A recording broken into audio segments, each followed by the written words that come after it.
Theophilus TV, Murata wa Ngai.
Theophilus TV, Murata wa Ngai.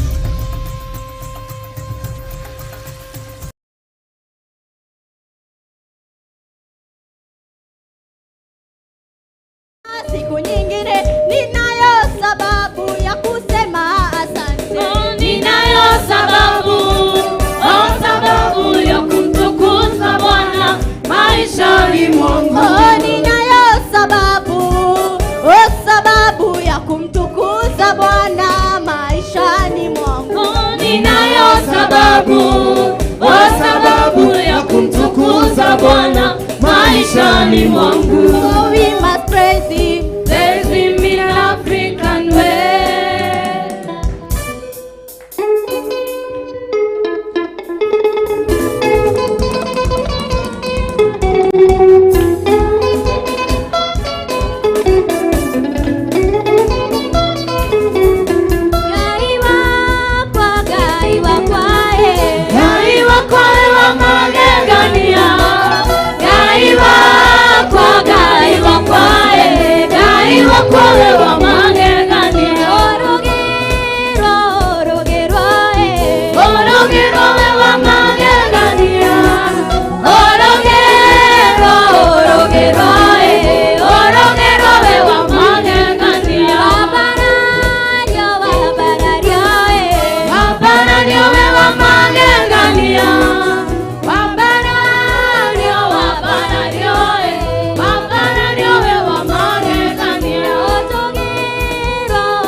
Wega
So we must praise him. We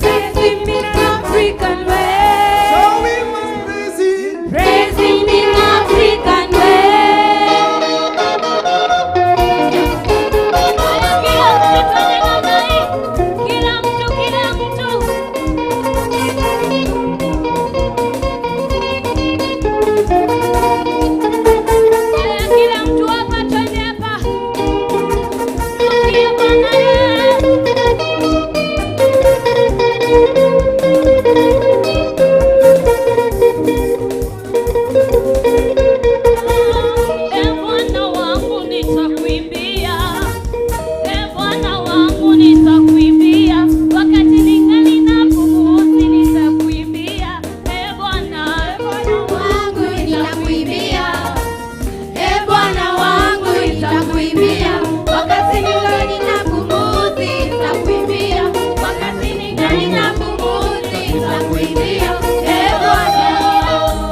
Ngoja kwanza. Nikisema hivyo unaambia rafiki yako Sambo Amboyo, sawa? Sawa. Chimba kulubalo sebamba vitu. Sambo Amboyo. Hakikisha uko na jirani tafadhali. Bwana asifiwe sana. Chimba kulubalo sebamba vitu. Sambo Amboyo. Haya tuweke, so we must praise him. Praise him in African way. So we must praise him. Praise him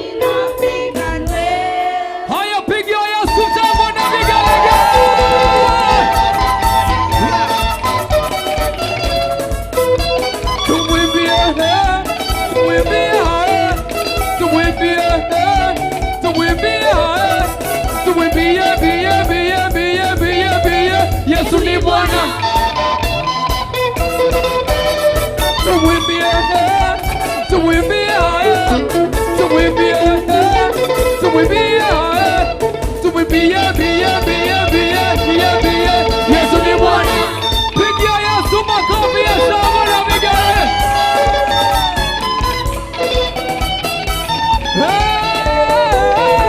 My God is good. My God is good. My God is good. My God is good. My God is good. My God is good. Everything got double double. Oh, everything got double double. Promotion double double. Promotion double double. My God is good. My God is good.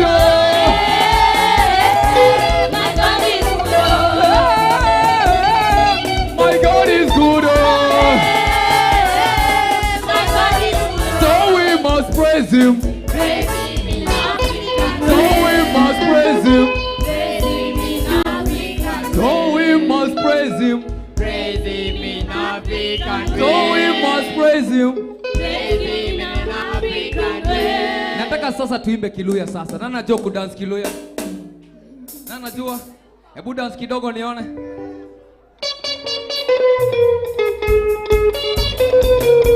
Sasa Yesu sasa.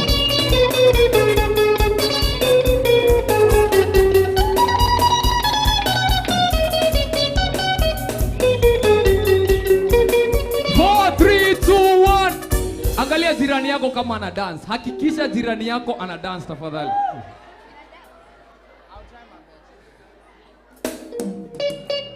Bwana Yesu asifiwe sana. Ana dance. Hebu mwambie, hebu angalia kama ana dance. Twende.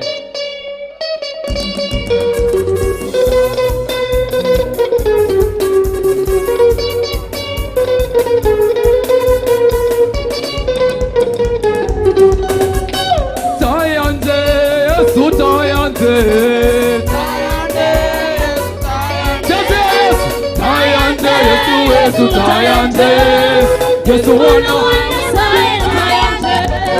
tayande, Yesu tayande,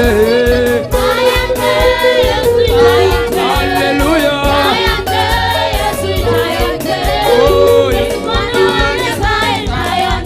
oh mlila wanje, Yesu mlila wanje,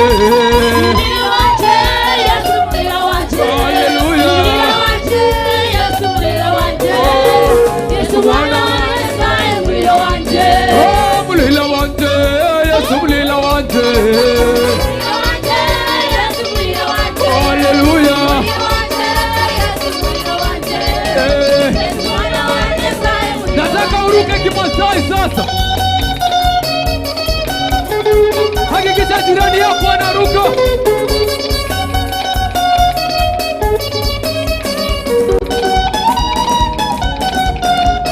Ya saika Yesu katila katenga. Saika Yesu katila katenga. Hallelujah.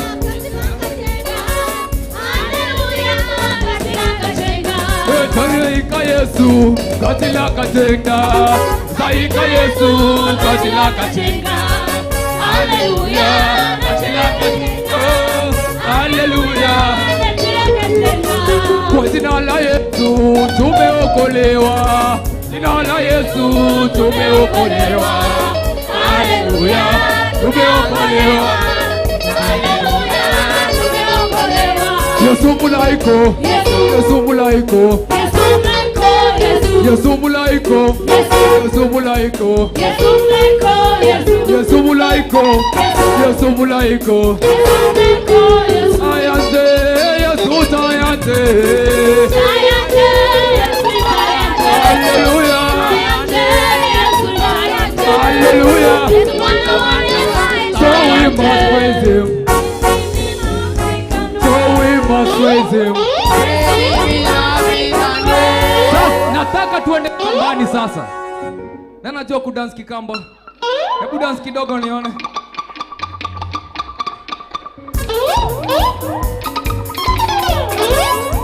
Chezea Yesu sasa.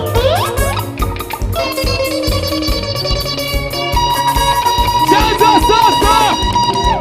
Vigelegele kwa Bwana Yesu. Twende namna hii.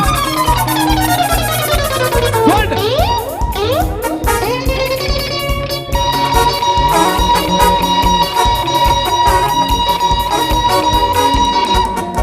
Ayaya saguma weke vema myelutumbe. Ayaya saguma weke vema myelutumbe. Ayayayayaya, shetani wewe ushinde. Ayayayayaya, wewe wa magoro mako. Ayaya saguma weke vema myelutumbe.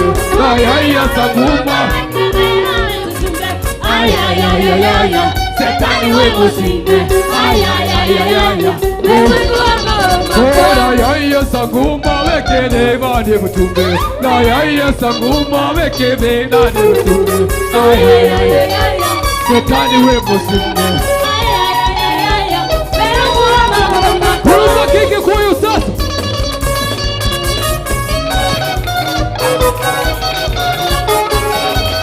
Hakikisha jirani yako anaruka.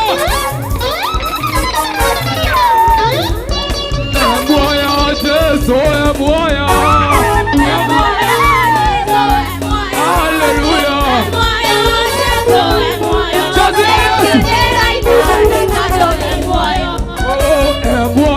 Yesu mwaya. Haleluya.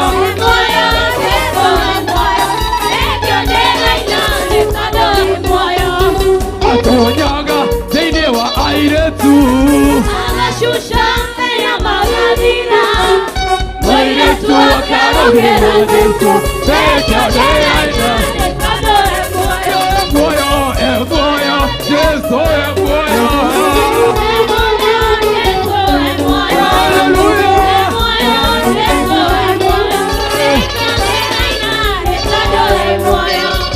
Atonyaga thĩinĩ wa mũirĩtu. Mũirĩtu akarogera.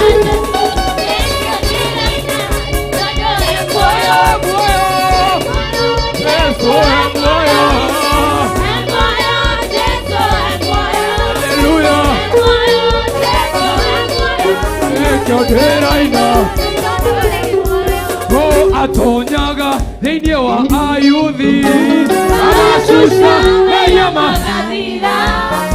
Ayuthi akarogera Jesũ. Tekadĩaina. Muoyo muoyo Jesũ. Muoyo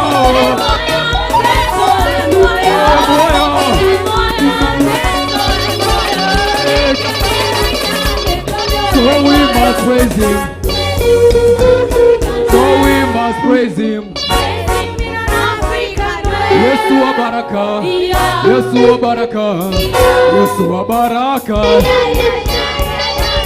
Yesu wa baraka. Yesu wa baraka. Yesu wa baraka.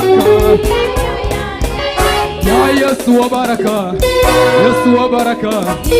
Yesu wa baraka. Yesu wa neema. Yesu wa neema. Yesu wa neema. Ya ya ya ya. Ya ya ya. Ya ya ya.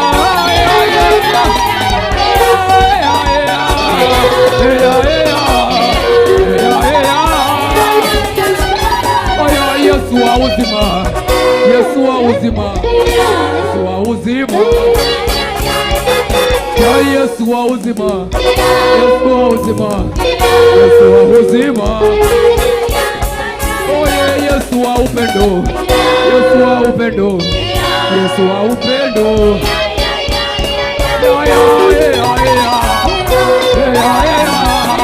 Ya ya ya. Yesu ya Yesu sasa.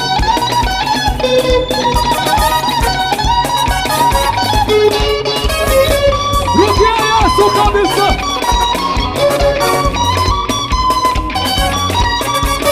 So we must praise him. So we must praise him. nitamwimbia nani? Nitamwimbia Yesu Mwokozi wangu. Nitamwimbia Yesu Mwokozi wangu. Nitamwimbia nani? Nitamwimbia Yesu Mwokozi wangu. Nitamwimbia nani? Nitamwimbia Yesu Mwokozi wangu. Wewe utamwimbia nani? Nitamwimbia Yesu Mwokozi wangu.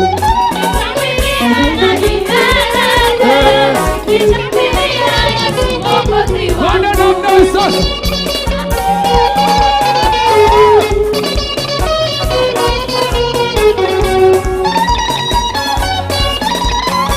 Sasa Yesu sasa.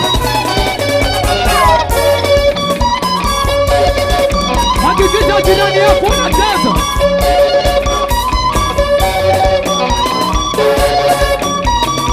Tunamwimbia nani? Tunamwimbia nani? Tunamwimbia nani? Tunamwimbia nani? Vigelegele kwa Bwana.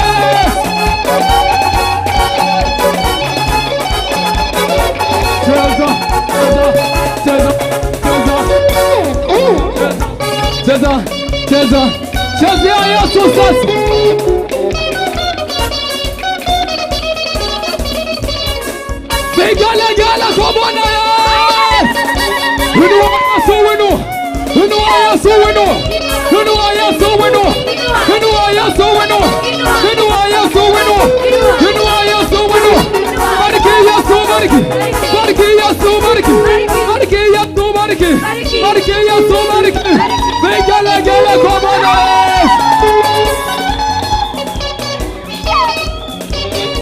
Chimbalelo, chimbakulubalo, sebamba vitu. Chimbalelo, chimbakulubalo, sebamba vitu. Chimbalelo, chimbakulubalo, sebamba vitu. Chimbalelo, chimbakulubalo, sebamba vitu. Kile kile. Oh, kile kile. Ah ah. Oh, kile kile. Ah ah. Chimbalelo, chimbakulubalo, sebamba vitu. Chimbalelo, chimbakulubalo, sebamba vitu. Chimbalelo, chimbakulubalo, sebamba vitu. Kile kile, ah ah. Oh, kile kile, ah kile kile. Oh, kile kile, ah kile kile. Bougez, bougez, bougez, bougez, bougez, bougez. Bougez, bougez, bougez, bougez, bougez, bougez. Bougez, bougez, bougez, bougez, bougez, bougez. Bougez, bougez, bougez, bougez, bougez, bougez. Oh, kile kile. Oh, kile kile. Oh, kile kile. Ah, kile kile. Oh, kile kile. Ah, kile kile. Bougez, bougez, bougez, bougez, bougez, bougez. Bougez, bougez, bougez, bougez, bougez. Kile kile. So we must praise him. Praise him in Africa. So we must praise him. Praise him in Africa.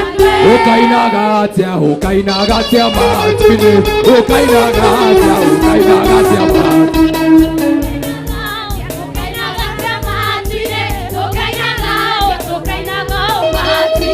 Okainagatia, okainagatia matine. Okainagatia, okainagatia matine.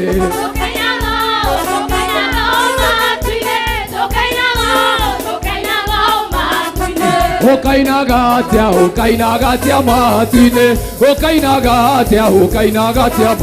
Okainagatia, okainagatia matine. Okainagatia, okainagatia matine.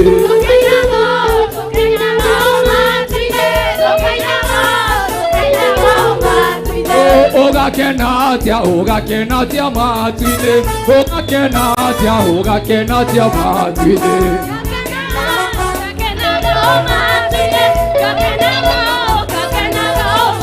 Peperusha matawi yako juu kwa Yesu. Peperusha matawi yako kwa Yesu. Kila mtu na matawi yako.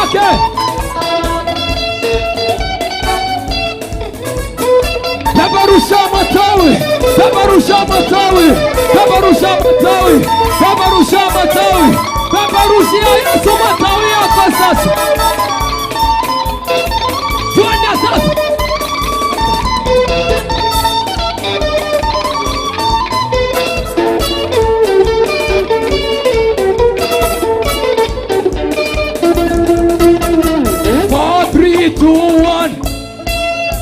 Dunia mzima peperusheni matawi, wana wa Mungu wapewe sifa milele. Dunia mzima peperusheni matawi, mwana wa Mungu apewe sifa milele. Dunia mzima peperusheni matawi, mwana wa Mungu apewe sifa milele. Dunia mzima peperusheni matawi, mwana wa Mungu apewe sifa milele. Dunia mzima peperusheni matawi, mwana wa Mungu apewe sifa milele. Peperusha matawi yako, mwana wa Mungu apewe sifa milele. Haya, peperusha sasa.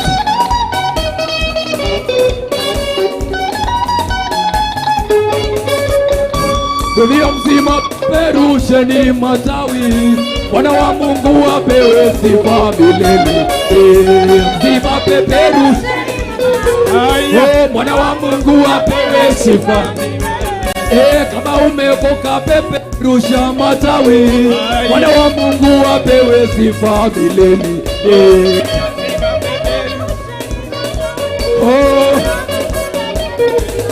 Peperusha matawi sasa.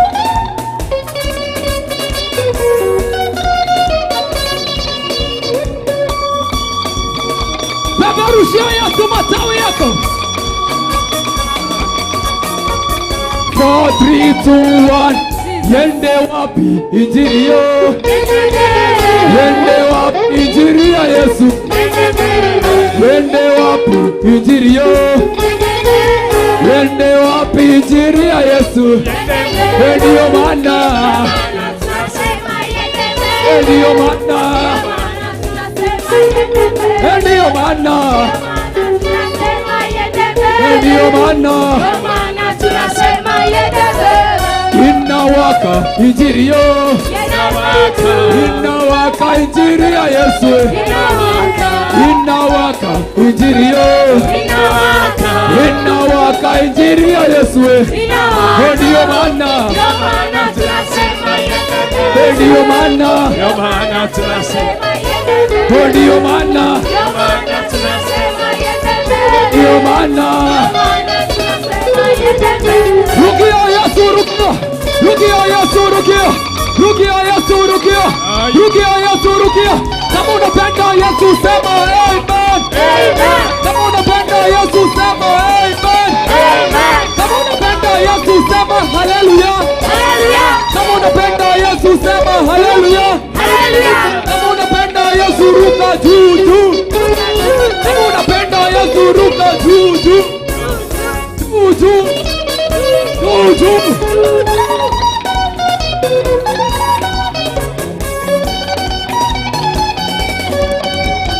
So we must praise him. Praise him in Africa. So we must praise him. Praise him in Africa.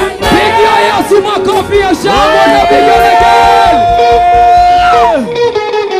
Wapi shangwe na vigelegele? Wapi shangwe na vigelegele? Hiyo bado haijatosha. Wapi shangwe na vigelegele? Haleluya. Nataka before tumwalike Pastor Gadho, nataka tushangilie tuko mara 3 kwa sababu ya ushindi wa nani? Wa Mungu wetu. Bwana Yesu asifiwe. Nitahesabu mara 1, tunapiga nduru vile utaweza. Na tukiwezwa tutafika hadi nambari 7. Bwana asifiwe. Number 1, haleluya. Amen. Bado hiyo tutarudia. Number 1, Bwana asifiwe. Amen. Number 2, haleluya. Amen. Number 3, haleluya. Amen. Haleluya. Amen. Haleluya. Amen. Number 6, Bwana asifiwe. Sikiliza, sasa ni nambari ya 7. Wanasifiwe. Amen. Shangilia kwa sababu ya ushindi ambao Bwana amefanya nini? Amekupa. Na ninaamini hata ambao wako katikati yetu na ni wagonjwa, kupitia ushuhuda huu na shangwe ambazo tunazipiga watapokea uponyaji. Amen. Na ukae tayari kwa sababu kuna wale hata wao watajazwa Roho wa Mungu. Haleluya. Nambari ya 7. Bwana Yesu asifiwe.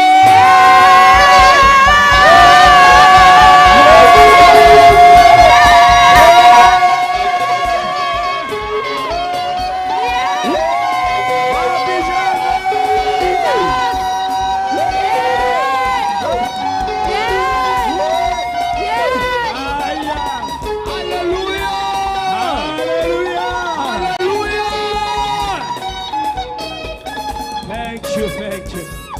Amen. Kwa dakika moja, just lift up your hands. Mwambie Bwana, wewe ni mwaminifu. Just appreciate him.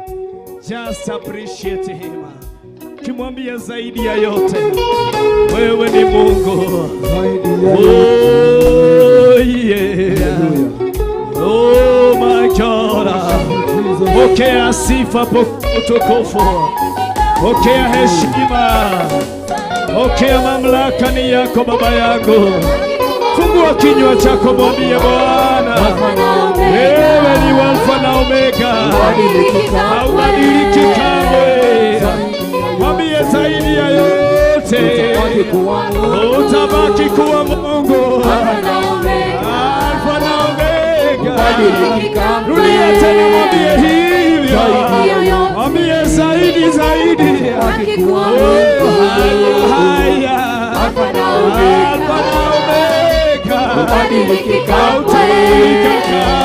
zaidi ya yote. Rudia tena hivyo, utabaki kuwa Mungu, Alfa na Omega. Fanya hivyo, badiliki kamwe. Sema hivyo, sema hivyo, utabaki kuwa Mungu, Alfa na Omega. Haya, mwambie tena hivyo ya mwisho, zaidi ya yote. Fanya hivyo, tangaza hivyo, utabaki hivyo, Alfa na Omega, Alfa na Omega. badiliki kamwe. Zaidi ya yote, zaidi, utabaki kuwa Mungu, Alfa na Omega. Mwisho ya yote, Rukia Yesu sasa, utabaki kuwa Mungu, Alfa na Omega, ubadiliki kamwe, zaidi ya yote, Utabaki kuwa Mungu, Alfa na Omega, haya, ubadiliki kamwe. zaidi tena hivyo, sema zaidi ya yote, utabaki kuwa, oh my God, Alfa na Omega, Ubadiliki kamwe, zaidi ya yote, utabaki kuwa Alfa na Omega, ubadiliki kamwe, zaidi ya yote, hivyo tena, utabaki kuwa utabaki kuwa Mungu, Alfa na Omega, Alfa na Omega. ubadiliki kamwe. Hivyo ndivyo tumetangaza, zaidi ya yote wewe utabaki kuwa Mungu, Alfa na Omega, haubadiliki kamwe. Sifa za mioyo yetu kazipokea. Tunatamani kuongozwa na hata pia kuelekezwa na wewe, katika jina la Baba, la Mwana na hata pia Roho Mtakatifu tunaomba na hata pia kuamini. Wacha tumshangilie Bwana tunapomwalika Pastor wangu atupe direction. Na ninajua Bwana atakubariki. Karibu Pastor. Haleluya, haleluya. Naomba uketi, usibaguze take a breath as you relax. I know that once we get in the mood of praising, mtu asikiage kusimama, unasikiaga kuendelea. So I think that you have enjoyed the praise, and even God has enjoyed it more. Amefurahia, hata anafurahi sana wakati anaona ukisweat kwa sababu ya kumtukuza. And that is why you are born to praise God. And there is no other weapon like the weapon of praise. What we have done a great job. So I take this chance niwasalimie nyinyi wote. Hamjambo? Hatujaonana toka asubuhi. Ngine tuliagana na jana. So we are going to start our second session. We are going to learn. We are here to learn. We agree that we are here to learn one or two things. As you leave this place, you will have something new. Wengine wamejua kudance, wengine wamejua kuongea na microphone. Na kama hujajua, ukuja nikupatie nafasi, yeah? Si uende unapewa microphone alafu unaisika hivi. Alafu unaongea. Hapana. Kuja, you are in school. Na hata nilisikia mwingine hapa akiambiwa atafundishwa sijui kama ni keyboard. So if you have that chance, you come. So we are going to have a very good session, and there is one thing that God has given each one of us. All of us, we have been given the same thing, equal amount. Equal amount. Maskini amepewa the same amount. Our president amepewa the same amount. Mtoto yule amezaliwa saa hii amepewa the same amount. Hata wewe umepewa the same amount. Na najua what is that? We have been given the same amount. Kila mtu, president, tajiri, maskini, mtoto ambaye amezaliwa, zote tumepewa the same amount. Who knows what it is? Nimejibiwa. Mpigieni makofi. Amesema time. Mpigieni makofi. The day of a president has got 24 hours. The day of a student has got 24 hours. Ya mtoto ambaye amezaliwa iko na 24 hours. What makes the difference between the poor and the rich? What makes the difference between the reader and the followers? It is time management. Time what? Ambia mwingine time management. And therefore, this morning or this afternoon, or we are approaching our noon, we are grateful to have two facilitators who will take us through what we are calling time management. So that when you move out of that place, you will know that you don't waste the time, it is you who is wasted by time. Tuko pamoja? Hakuna kupitisha wakati ndio unakupiti. Wakati tu inaendelea. So let me welcome the two facilitators. We have got a qualified counselor and who will take us through. And then we have got pastor from Flyover who will also take us through. So, well, put your hands together as we welcome our facilitators. Hey, mighty hands of clap. Hey, wapigieni makofi.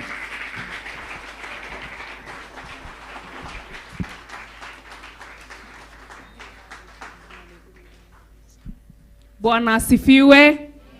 Bwana asifiwe. I'm Jane Chege. I'm a counselor. I'm a psychologist. And I'm happy to be here.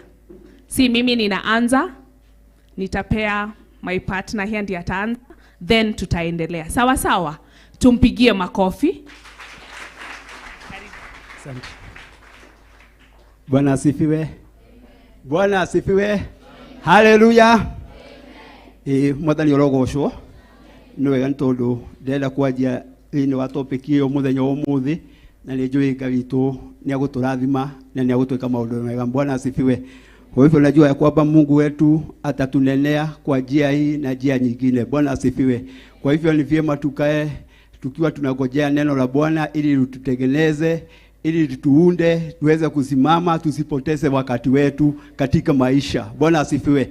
Na najua ya kwamba Mungu wetu ataweza kutusimamisha na atatufundisha ili tuweze kusimama vyema katika hii maisha. Najua ya kwamba Mungu wetu atatunenea kila mmoja wetu. Bwana asifiwe. Kwa hivyo siku ya leo ni vyema tujitayarishe na tujitegeleze fikira zetu, tuanze kutafakari yale ambayo Mungu wetu anataka kusemezana nazi ili tuweze kusimama vyema. Bwana asifiwe. Na ninajua ya kwamba Mungu kila mmoja wetu amepewa nafasi kama vile mchungaji wetu ameweza kutunenea asubuhi ya leo. Bwana asifiwe. Ati tumepewa nyakati ambazo zimetoshana. Ukiwa na fedha na wewe huna fedha. Bwana asifiwe. Ile kitu ambayo inahitajika ni vile wewe utaweza kutumia nafasi yako. Bwana asifiwe. Ile muda ambao Mungu ameweza kukupa kama wakati huu, kama wewe ukiwa kijana. Bwana asifiwe. Kuna wakati tunaweza kufikiria tuliweza kutupoteza wakati nyingi zetu wakati ujana wetu. Bwana asifiwe. Lakini tungeweza kujua na hivyo kama vile our bishop alikuwa akitunenea akatuambia kwamba kuna wakati tunaanza kujiuliza, na ningekuwa na nafasi vyema ningeitumia ile muda. Bwana asifiwe. Kwa hivyo wewe, Mungu wetu leo, siku ya leo amekupa muda mzuri sana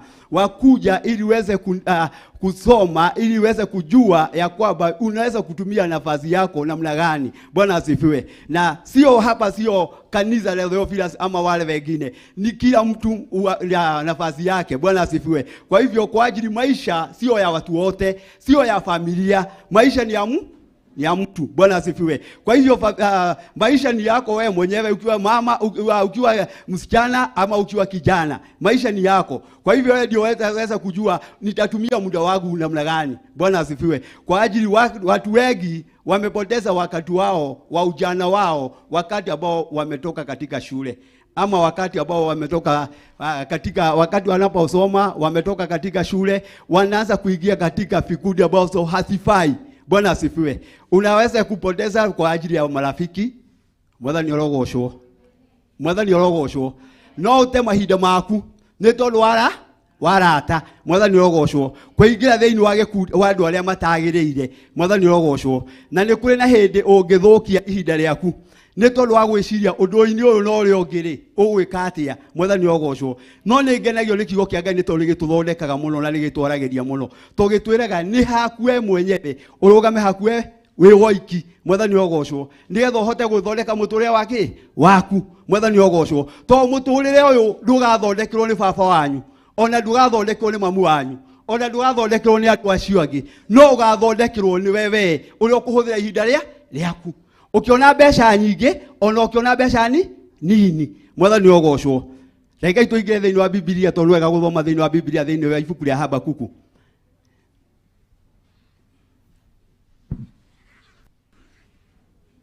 Habakuku nĩho ngwenda kiugo kĩa Ngai gĩtwanjirie hau ũguo, nĩgetha gĩtuonie, nĩgetha tũhote gũthiĩ o kahora. Na nĩ njũĩ tondũ ndĩrĩ mwarĩ wa ithe witũ nake nĩ agũtũbundithia, ni agutonia time ni kugogwaria kiugo kĩa Ngai, na kĩo kĩa atuhundithie kugaya kĩ mathaa. Mwathani orogocwo. Nigetha tondũ nake nĩ tũkũhũthĩra ihinda rĩu rĩega nake, nigetha tũhote kũgoya maũndũ macio mothe. Na nĩ njũĩ Ngai witũ nake nĩ agũtũrathima na nĩ agũtwĩka maũndũ mega.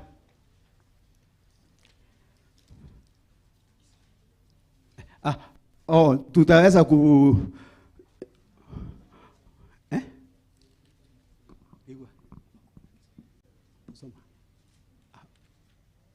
niko sawa. So thank you.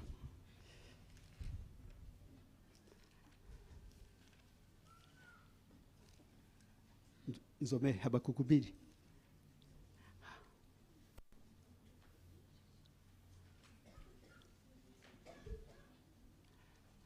Edwali.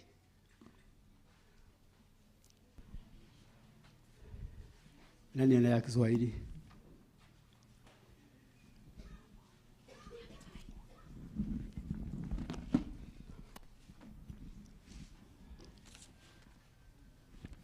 Tukiwa tunaendelea, ni vyema kujua ya kwamba kila mmoja anataka asimame mahali pake yeye mwenyewe. Bwana asifiwe. Ili tuanze kujua wewe kama utasimama na ule mwingine, utasimama mahali pako wewe mwenyewe. Ukiwa umeajiriwa mahali ambapo wewe umeajiriwa, Ikiwa umeajiriwa, ikiwa unasoma, simama mahali pako wewe mwenyewe. Usianze kufikiria wale wengine. Wewe simama wewe mwenyewe ili Mungu akuje akutengeneze wewe mwenyewe. Ili akuje asemezane na wewe mwenyewe. Bwana asifiwe. Ili uweze kusimamisha maisha. Juu maisha nimekwambia sio ya familia. Maisha sio ya majirani, sio ya marafiki. Maisha ni yako wewe mwenyewe. Haya, soma nisomee ule Kiswahili. Hapo kwanza, hapo Habakuku 2:1. Habakuk kwa Kiswahili ni Habakuki 2 mstari wa kwanza. Mimi nitasimama katika zamu yangu, nitajiweka juu ya mnara, nitaangalia ili nione atakalo niambia na jinsi atakavyo nijibu katika habari ya kulalamika kwangu. Bwana asifiwe. Amen. Kashini kidogo. Bwana asifiwe. Unasikia vile neno nasema, mimi nitasimama mimi pale pagu mimi mwenyewe, nisimame katika lango. Bwana asifiwe. Ili nikuje ninenewe mimi peke yangu. Bwana asifiwe. Kwa hivyo wewe ndio utaweka kusimama katika ile maisha ambayo ni yako. Bwana asifiwe. Uweze kusimama ili Mungu naye aje akunenee katika ile maisha ambayo ni yako. Hata iwe umefanya ile hata ukiwa umeajiriwa pesa ambazo ni kidogo sana, unaweza kuiona kama ni kidogo sana, lakini ikiwa mbele za Bwana inaweza kuongezeka kwa ajili ya kumwamini Bwana.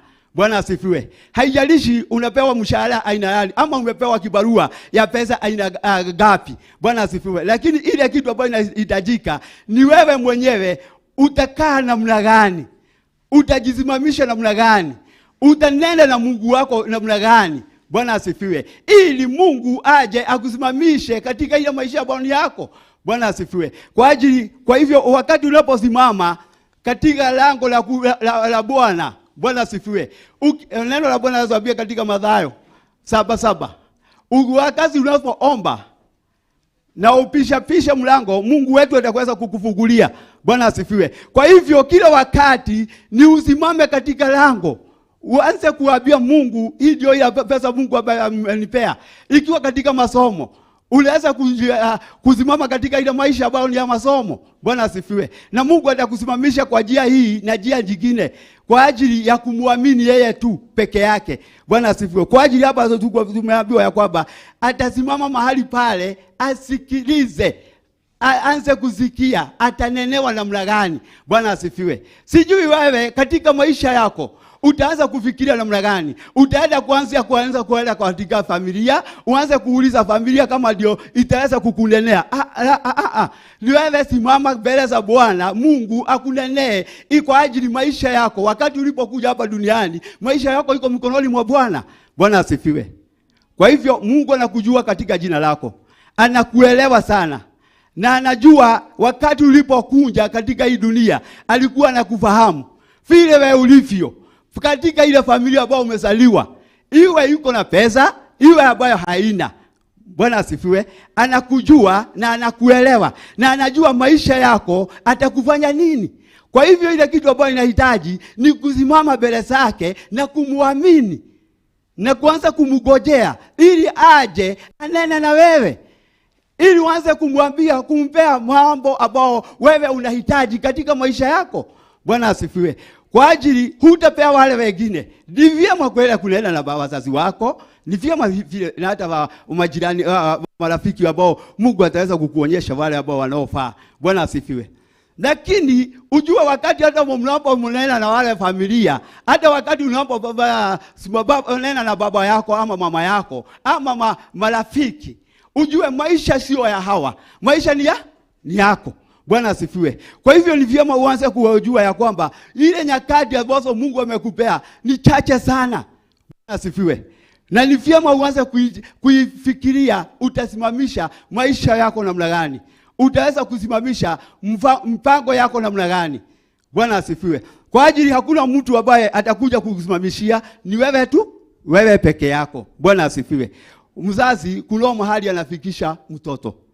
Itiguo mwathani orogocwo hindi ya mwana akoro muciari akoro na mwana ni hari na handu athiaga gakinya ki mwana mwathani ogocwo akamuthomithia akamuthoria primary akamuthoria secondary ogo ni ahota ku perform agathi university akamuthomithia mwathani ogocwo ogo athi college akamuthomithia mwathani ogocwo no kuma hau ri akajia riu gukona indo ciake we mwenyewe. Bwana asifiwe. Anaanza sasa kufanya kazi yake mwenyewe.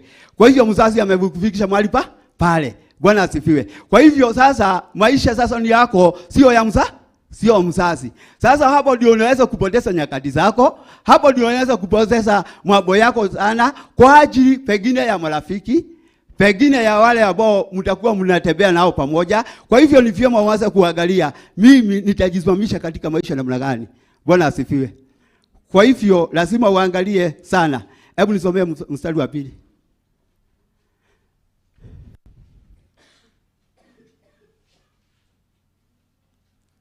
Habakuki 2 mstari wa 2. Bwana akanijibu akasema, iandike njozi ukaifanye iwe wazi sana katika vibao, ili aisomaye apate kuisoma kama maji. Bwana asifiwe. Mwathani urogocwo. Twero twandike kioneki gitu na yake. Alabane le mwathani urogocwo. Lazima katika ile maisha ambayo tuko, lazima wewe mwenyewe ndio dalika maono yako vile wewe unavyotaka katika maisha. Bwana asifiwe. Kwa hivyo katika maono hautaweza kuonewa na wazazi, hautaonewa na marafiki. Katika maono yako ni yako wewe mwenyewe, yale ambao unaotarajia kuwa katika maisha. Bwana asifiwe. Kwa hivyo maisha wewe ndio utaweza kusema nitaweza kuwa nini katika ile maisha. Wewe ndio tuachana twaragua tiriri ungenda gutuika ki. Mwathani urogocwo. Rĩngĩ ukauga nĩngenda gũtuĩka mũthigari, nĩngenda gũtuĩka ndagĩtarĩ, nĩngenda gũtuĩka mũjeshi. Mwathani urogocwo. Lakini ile maono kuna wakati tulikuja ikaweza kufunikiwa. Bwana asifiwe. Ukaanza kuona kama ilikuwa ni ndoto, ulikuwa ukisema ukiwa mtoto. Bwana asifiwe. Na katika hii maisha katika ujana wenu. Bwana asifiwe. Kuna wakati wewe unasema siku moja nitaweza kuwa na gari.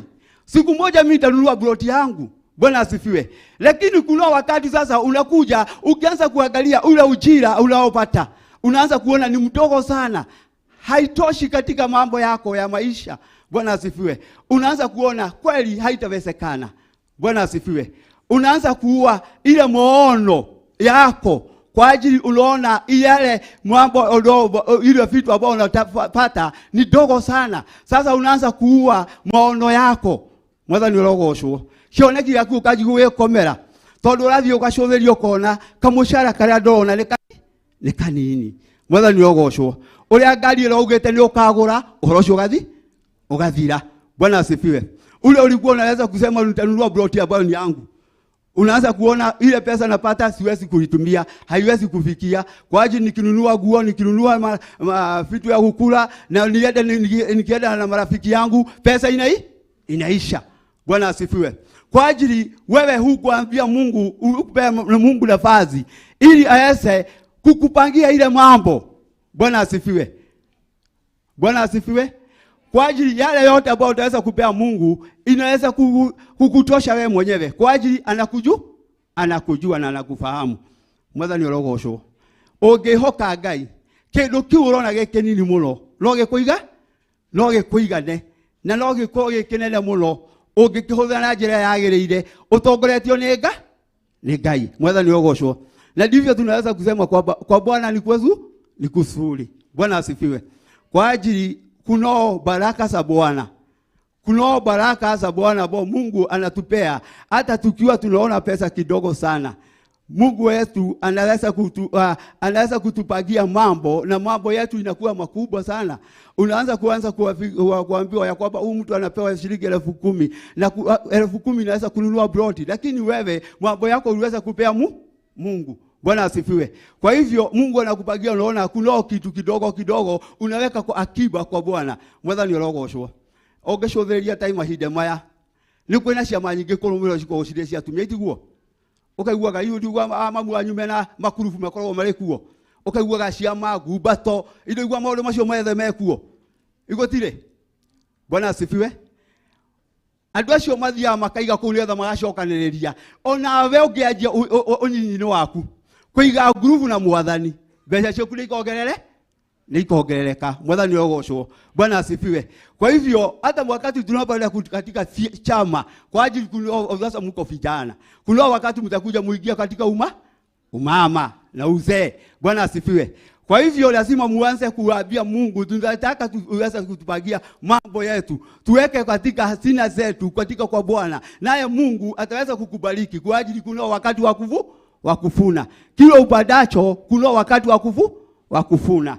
Bwana asifiwe. Kwa hivyo lazima tujue ya kwamba kuna Mungu ambaye anatujua na anatufahamu na anatujua zaidi zaidi ya vile ambazo si hatujui sisi wenyewe. Dhomela wakati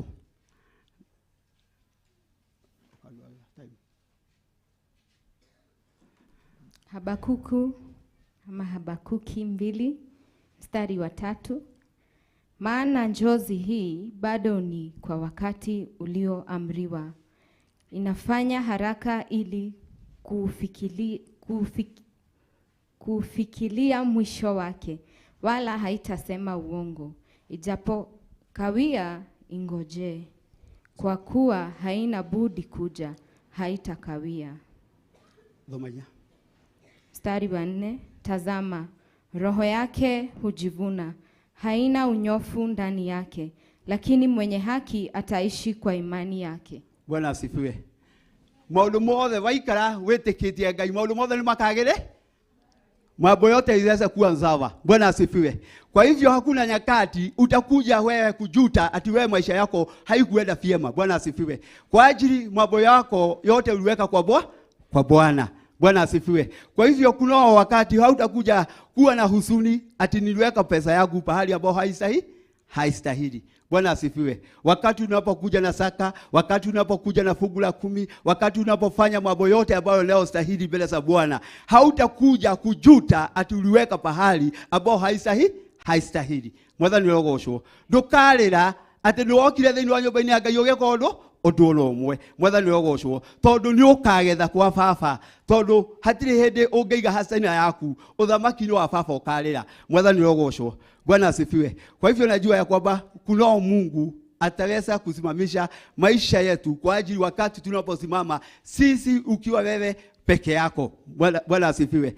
Kwa hivyo hapa sio watu wawili, hapa ni wewe peke yako. Bwana asifiwe. Kwa hivyo maisha kwa ajili nimekuambia hapa kwamba maisha ni ya mtu wewe peke yake. Bwana asifiwe. Kwa hivyo hapa hautakuja kuzemezana na wale wengine, unataka tuweke hazina zetu wapi? Bwana asifiwe. Kwa hivyo wewe ndio utajiamulia, mimi nitaweka hazina yangu wapi katika maisha. Bwana asifiwe. Mimi ndio nitaweka maono yangu, wewe utaweza kuisimamisha yale ambao Mungu wetu unaofikiria katika maisha yako, utaiweka namna gani? Ile ubao ambao utaweza kuandika, wewe mwenyewe ndio utaandika. Hautaandikiwa na majirani ama marafiki, wewe mwenyewe ndio utaandika. Bwana asifiwe. Wacha tuingie katika Luka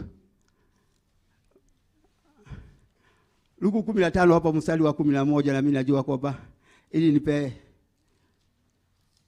rafiki yangu hapa aweze kutunenea kidogo ili atufunze. Luka 15 mstari wa 11. Kuna kijana mmoja hapa wakati alipoangalia maisha yake akaona maisha imesukuma sana na akaona ni vyema sasa aanze kuiziza vitu yake. Bwana asifiwe. Soma. Luka mtakatifu 15 mstari wa 11. Sawa. Akasema, mtu mmoja alikuwa na wana wawili. Yule mdogo akamwambia babaye, Baba, nipe sehemu ya mali inayoniangukia. Akagawiwa vitu vyake. 13. Hata baada ya siku si nyingi, yule mdogo akakusanya vyote. Akasafiri kwenda nchi ya mbali. Akatapanya mali zake huko kwa maisha ya usherati. Bwana asifiwe. Amen. Mwathani rogocwo. Baada ya unaona huyu kijana, huyu ni mzee ambaye alikuwa na familia na vijana wawili. Bwana asifiwe. Huu mmoja aliingia katika ujana wake, alianza kuwa na marafiki ambao hawakuwa sahihi. Bwana asifiwe. Akaanza kuambia babake, nigawie mali yangu. Mwathani orogocwo. Akimwira Ngai reke indo ciakwa ciothe. Mwathani orogocwo. Igai riakwa nĩakĩanjikũrĩtia. Hivyo ndivyo hata katika hili maisha ambayo tuko. Bwana asifiwe. Unaweza kukaa katika ile kazi, unaweza kuanza kuona vitu yangu, hii pesa yangu ambayo nimeingia katika loan, unaweza kuitisha loan. Bwana asifiwe. Kwa ajili siku hizi hakuna mashamba, gutena migunda thiku ici ya gwetia magai tiguo. Kayo naka kuli. Mwathani orogocwo. Ugakora gutina kuru turetia ki? Magai muno. Mwathani orogocwo. Koguo uri ake mwanake etirie igai riake, akiuthie akiria indo ciake, akaanza kwenda nchi za mbali. Hivyo ndivyo katika ujana wako. Unaweza kufanya kazi. Mungu akupe nafasi. Upate pesa. Uanze kuona hii pesa ambayo nimeweka hapa shilingi 100 ama 50. Sasa niwacha nitoke hapa kwanza niende nikaburudika katika pahali kama tuseme Mombasa. Bwana asifiwe. Uende utumie pesa yako sana yote halafu iishe. Bwana asifiwe. Halafu baada ya kurudi mahali hapa, wewe ndio utajuta tu kwa ajili maono yako sasa umeweza kuyaharibu. Mwathani orogocwo. Mweyoto yothe kioneki yaku yothe no akenina. Mwathani orogocwo. Tondu wetiri indo ciaku ukiambogethi oire indo ciaku hindi waheirwo kamushara hindi woire karoni ukiambogethi handu hawike uria wabangite. Mwathani orogocwo. Wabangite kugura kabroti kwa jia process ya kugura kabroti oya roni ugethenga broti-ini ukiamboke nyitwo ni arata tondu mwamenya ni oya karoni ugethie Mombasa kuthikũrikana nao. Mwathani orogocwo. Mwahuthira mbeca ni gucoka washoka. Mwathani orogocwo. Kioneki giaku yothe ni weka atia no akenina. Mwathani orogocwo. No ni wega tunyitirire cioneki citu. Bwana asifiwe. Ile maono ile ambao wewe umeandikisha. Bwana asifiwe. Na ni wega kuandikithia kwa baba. Mwathani orogocwo. Andikithia no andike na namba nene na ndũkanathengerere kwandikithia kĩoneki gĩaku. Mwathani orogocwo. Ndimurie ndamũra atiriri. Tene twaugaga nĩngenda gũtuĩka mũthari, nĩngenda gũtuĩka mwarimu, no twakinya handu tukirigana ore maundu mariku macio tukiona ai uri anyitaga ni nyitaga max ganyita D ganyita E ni ndigituĩka mwarimu. Mwathani orogocwo. Ukiajiguraga kĩoneki gĩaku. Mwathani orogocwo. Oguo no taguo ona maisha maya turi. Ono umuthi uyu no ni ndenda kumuthaitha muthenya umuthi. Bwana asifiwe.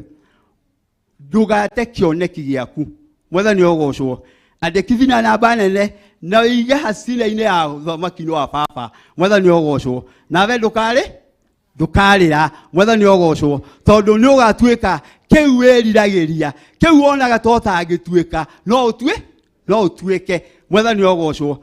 Oguo onaga ati ni nduraga njugaga ni ngagura broti. Mwathani orogocwo. No umigure ona ũngĩkorwo nĩ kĩbarũa urutaga. Mwathani orogocwo. Bwana asifiwe. Koguo gutie kindu Ngai atangĩgũtua ũgĩika bande-inĩ ya Ngai. Na waikara bande-inĩ ya Ngai kĩoneki gĩaku ũkĩnyitirĩre ũguo na ndũgeterere ũtunyũkithio nĩ mũndũ. Tondu gũkũ andũ matinyũthũkagia andũ kĩoneki ni arata. Mwathani orogocwo. Bwana asifiwe. Arata nĩ matunyithĩkagia mũndũ kĩoneki gĩake. Mwathani orogocwo. Magakuonia ndũngĩhota gũtũra, ndũngĩhota gũkinyanĩra tondu wa ũndũ ũyũ na ũrĩa ũngĩ. Mwathani orogocwo. No nyitirira kĩoneki gĩaku na namba nene.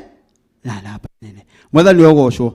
Bwana asifiwe. Nigetha ũtũre ũrũmĩtie na nĩ njũĩ Ngai witũ nake nĩ agũkũrathima na Ngai witũ nĩ agwĩka maũndũ mega. Mwathani orogocwo. Kiugo kĩa Ngai gĩatwĩra atĩrĩrĩ, huyu kijana aliweza kuitisha vitu yake yote.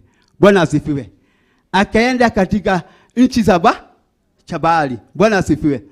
Na hata wewe ni vyema sasa uanze kutafakari. Unaingia katika ujana wako sasa, wengine wako kwa makazi. Mwathani orogocwo. Agime mawĩra-inĩ handu harĩkũ agime cukuru. Koguo nĩ wega ũnyitirĩre ndukae gũthengio nĩ arata. Koguo nĩ wega kwĩra Ngai witũ akũhe arata arĩa ega na agĩrĩru.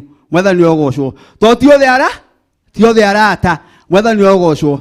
Angĩ nĩ akũmenya wĩna 10,000 akamenya rĩu we kamushara gaka nĩ tũgũkahũthĩra na njĩra ĩno Neregi mwathani ogocwo kioneki kiro urabangite ni ukugura ka gas ugakora mbeca ni ithiri ugacoka makara-ini guthii na mbere na kugura makasuku mwathani ogocwo urabangite ni ugika undu uria ungi ugakora weka atia wacoka undu-ini uria mwathani ogocwo no ni wega guika bandi-ini ya Ngai na ni njui Ngai witu ni aguturathima na ni agutuka maundu mega tukihuthira ihinda ritu na njira yagiriire mwathani ogocwo ndenda kansula wakwa mahinda maingĩ nigetha tubundithie na twire uhoro kubundithia mathaa ona ni ukwenda kubundi karibu.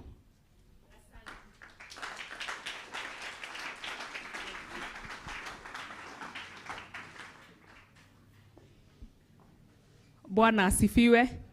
Angĩkorwo he ũndũ wanyita hũra rũhĩ. Wewe tarahũra nĩ ndĩrakuona. Thank you so much. Ni ũndũ wa kiugo kĩa Ngai njugire njĩtagwo Wairimũ kana Jane Chege ama kansora. Nĩ nyendete mũno kwarĩria ciana, nitatumia Kizungu, Kiswahili na Kikuyu zote. Yes, nitazitumia zote, kwa hivyo wewe ushike vizuri. Na ninapenda sana kuanza na story. I'll start with the story. Nitapeana story ya msichana. Okay. Msichana mdogo aciarĩtwo marĩ atatũ nĩ mamu wao na baba wao. Na kairĩtu kau karĩ kairĩtu kega mũno kendete kũina. Mũno, she loved singing. Na agĩkũra mũhonoku na athiaga kanitha, ta twana tũingĩ ndĩrona gũkũ tũnini, twendete kũina na dance. And kairĩtu kau rĩ, o ũrĩa gakũraga rĩ, noguo maũndũ mathiaga rĩmwe makĩritũhaga. Na nĩ gwakinyire handũ maũndũ magĩkĩritũha mũno, ũrĩa maũndũ maritũhaga tondũ tũrĩ andũ. Baba wao na mamu wao magĩtigana, na mamu wao agĩthiĩ na ciana. Mamu wao athiĩ na ciana rĩ, mũtũrĩre no aritũhire mũno. Kairĩtu karĩa nĩ gatigire kũina, na gakĩamba rĩu gũkĩrigwo nĩ atĩa gũthiaga na mbere. No nĩ harĩ na mũndũ wanyitagĩrĩra kairĩtu kau mũno, arĩ mami wao. Na kairĩtu kau, as much as kairĩtu kau rĩ, gagĩtiga kũina, gagĩkĩambia ũhoro wa arata, peer pressure nĩ kwaga kwĩmenya nĩ ũndũ wa kuona mathĩna marĩa karagerera kana maũndũ marĩa maragerera. No mamu wao nĩ akanyitagĩrĩra mũno. Na nĩ akaheaga counseling ya Roho Mũtheru tondũ mamu wao ndoĩ ũhoro wa counseling kana kwarĩria. Kairĩtu kau nĩ gakinyire handũ gakinya nginya secondary school, drop out hanini nĩ ũndũ wa kwaga mbeca. No mami wao nĩ oine na andũ na nĩ arĩ na neighbor. Nĩ mũranyita rũgano? Nĩ arĩ na neighbor. Neighbor ũcio akĩmwĩra atĩrĩrĩ, gwĩ cukuru njũĩ, ciana iria cithakaga kana cikaina rĩ, nĩcio cithiaga cukuru. Kairĩtu gaka gaku nĩkĩ kangĩka? Kairĩtu nĩ koĩ gũthaka handball. Koguo nĩ gathakire handball. Na akiuga atĩ kairĩtu no gathake handball, gathiĩ cukuru ĩyo. Kau nĩ gagĩthire cukuru nĩ ũndũ wa gũthaka na gakĩrĩkia. No karĩkia cukuru rĩ, bado nĩ kwaga kwĩmenya rĩ, maũndũ no agerire maũndũ-inĩ maritũ, relationship, peer pressure, na gagĩcoka gagĩkinya handũ akĩra Mwathani rĩu nĩ ngwenda kwĩmenya. Kairĩtu kau nĩ kemenyire na gakĩmenya atĩ me am somebody, I was created to do something, I am special, I am beautiful, and I can be anything that I want to be. Nĩ mwanyita hau? Koguo ũmũthĩ ũyũ rĩ, kairĩtu kau karoka kũmwarĩria rĩ, getagwo Jane. Hũrĩrai Jane rũhĩ. Na kairĩtu kau karamwarĩria rĩ, mamu etagwo Pastor Ruci. Hũrĩrai Pastor Ruci rũhĩ. Ithe ti karũgano kega?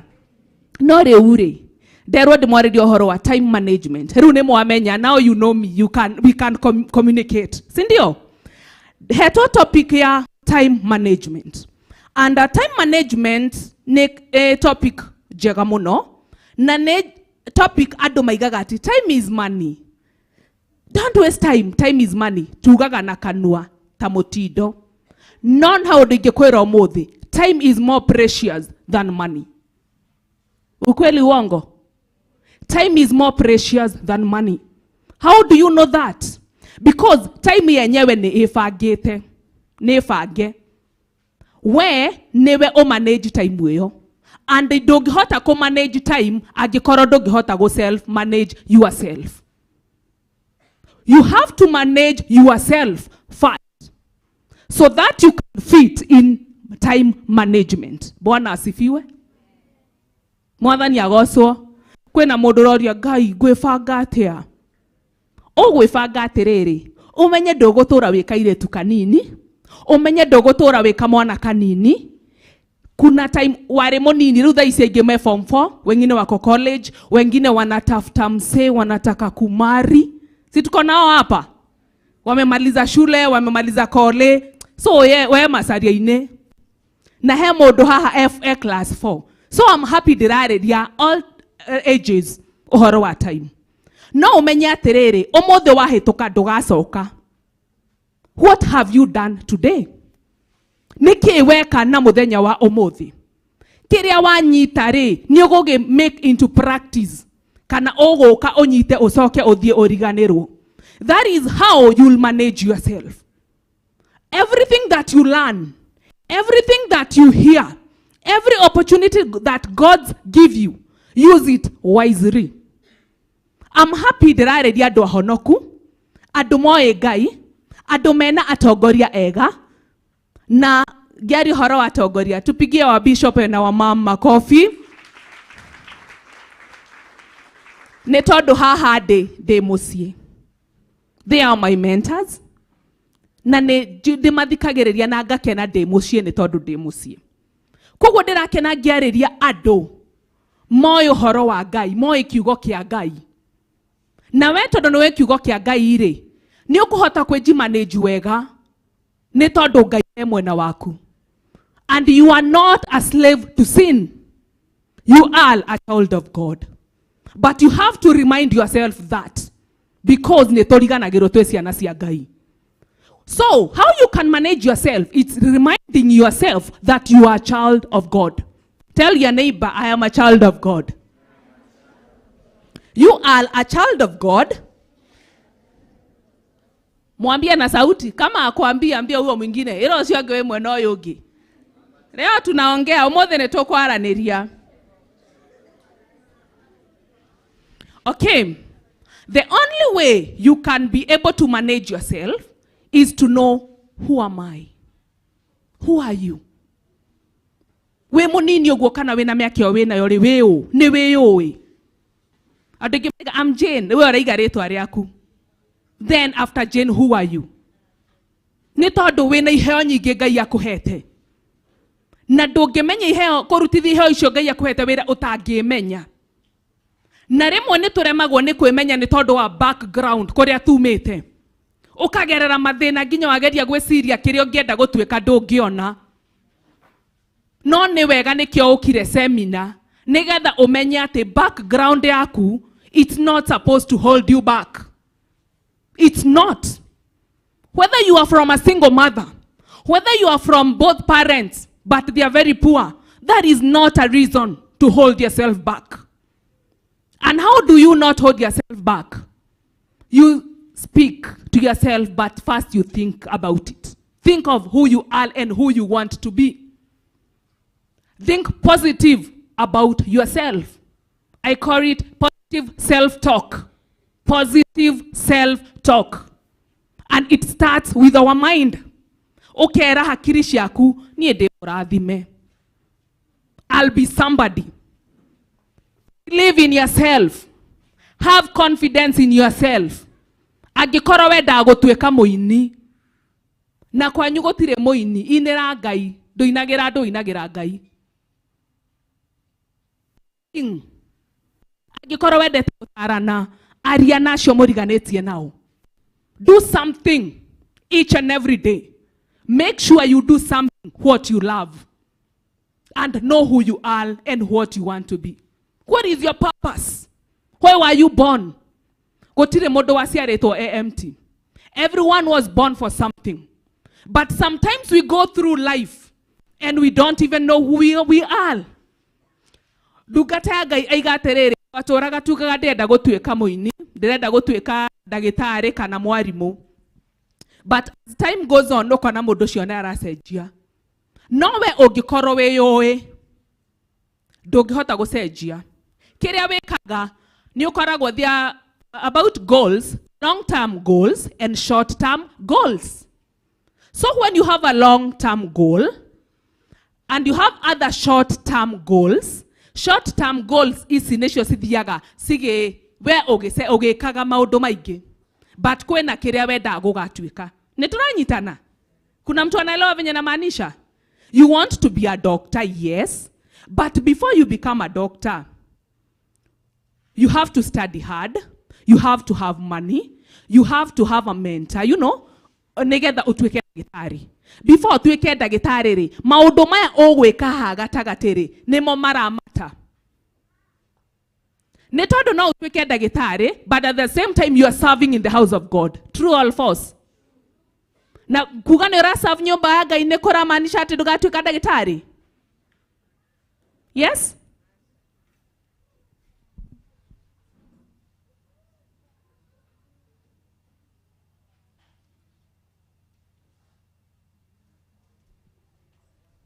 Thank you.